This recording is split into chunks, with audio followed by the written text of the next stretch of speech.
కనిపించట్లేదా? రై, నీకసలు బుద్ధుందారా? అదెంత important box, అదెలా పోగొట్టావురా?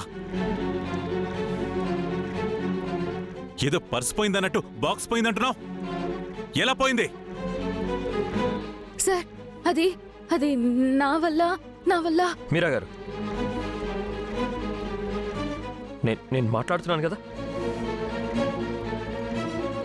ఏంట్రా, మొన్నేమో బంగారు గాజులు పోయాయన్నావు, ఇప్పుడేమో బాక్స్ పోయిందంటున్నావు. ఇంత అజాగ్రత్త ఎందుకు నీకు?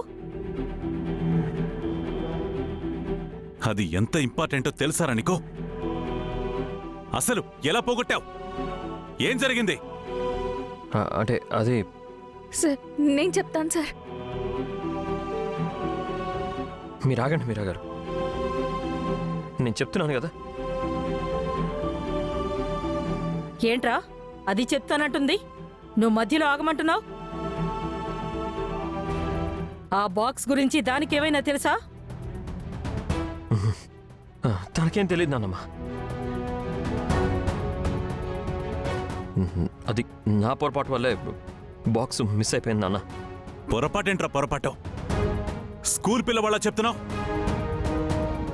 జాగ్రత్తగా దాచిపెట్టమని చెప్పాను, ఎలా పోగొట్టావు దాన్ని? ఎలా ఏంటి అని కారణాలు అడగద్దు నాన్న. వీలైనంత తొందరగా ఆ బాక్స్ని నేను తీసుకొచ్చేస్తాను.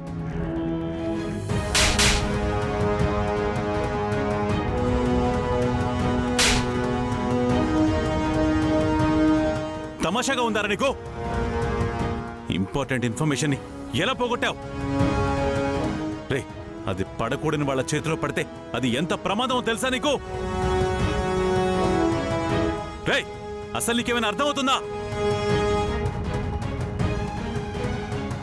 రే, లైఫ్ లో నీకు కొంచెం కూడా సీరియస్నెస్ లేదా?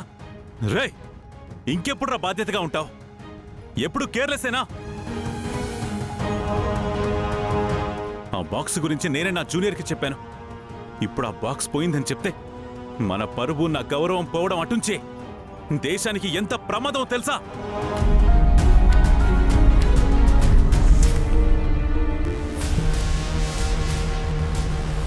రే, దేశాన్ని కాపాడే మేజర్గా పనిచేసి నా కుటుంబం వల్ల ఇప్పుడు దేశానికి ముప్పొస్తుందంటే ఏం చేయాలరా?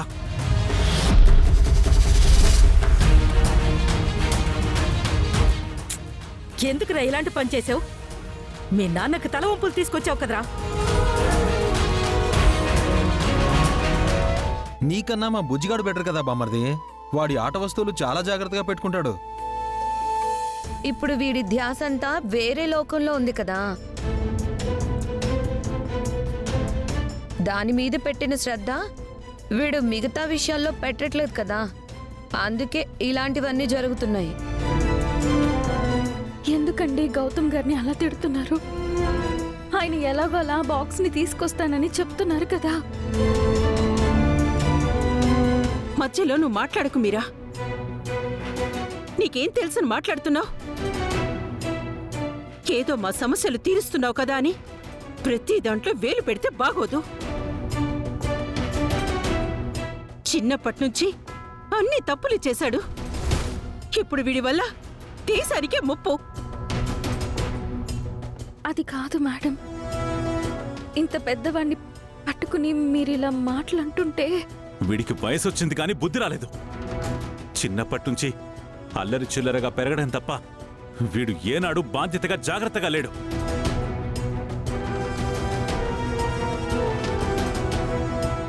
ఒకరిని ప్రేమించి ఇంకొకరిని పెళ్లి చేసుకున్నాడు. 2 కుటుంబాల మధ్య చిచ్చు పెట్టాడు. ఇంద్ర చనిపోయిన విషయం దాచిపెట్టి నాకు గుండెపోటు తెప్పించాడు. ఆఖరికి ఇంద్ర ఎంతో జాగ్రత్తగా దాచిపెట్టిన బాక్స్ని పోగొట్టి చనిపోయిన ఇంద్రకి ఆత్మశాంతి లేకుండా చేస్తున్నాడు.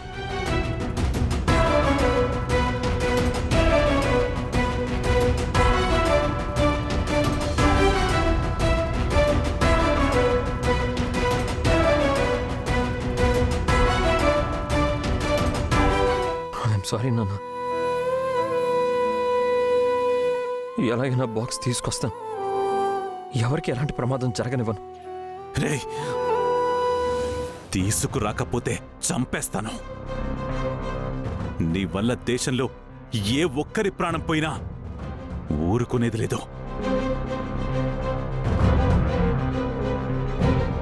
సరిహద్దుల్లో సైనికుల్ని చంపిన ఈ చేతులతోనే నిన్ను కూడా చంపేస్తాను.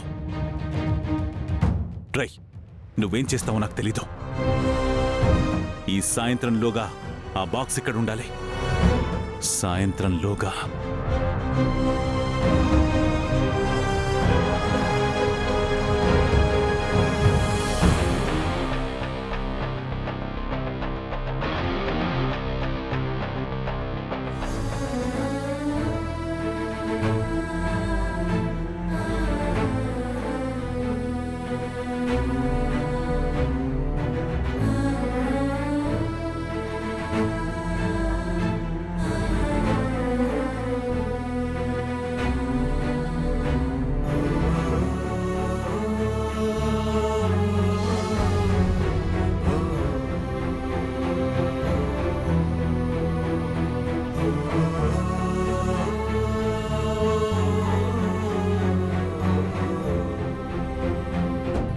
ఎందుకు సార్ మీ మీద నింద వేసుకున్నారు?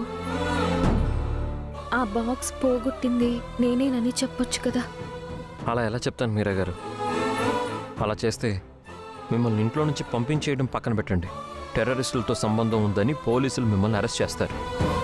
మీ మీద ఇంకా కేసు ఉంది.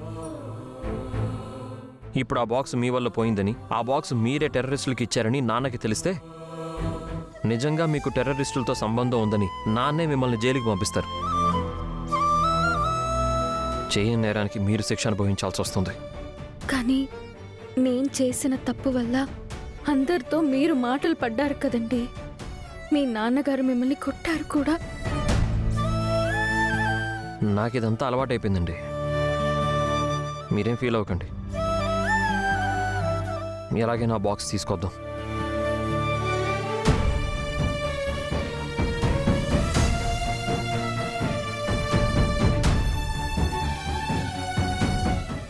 అది నా పొరపాటు వల్లే బాక్స్ మిస్ అయిపోయింది నాన్న.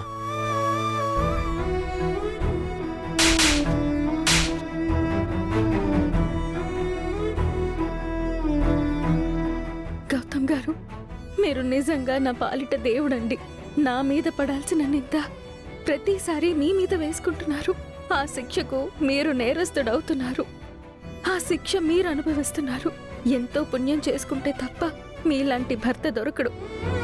అలాంటి మీతో నేను అహల్యని కాదు మీరా అని అబద్ధం ఆడుతున్నాను. నా తప్పుని క్షమించండి.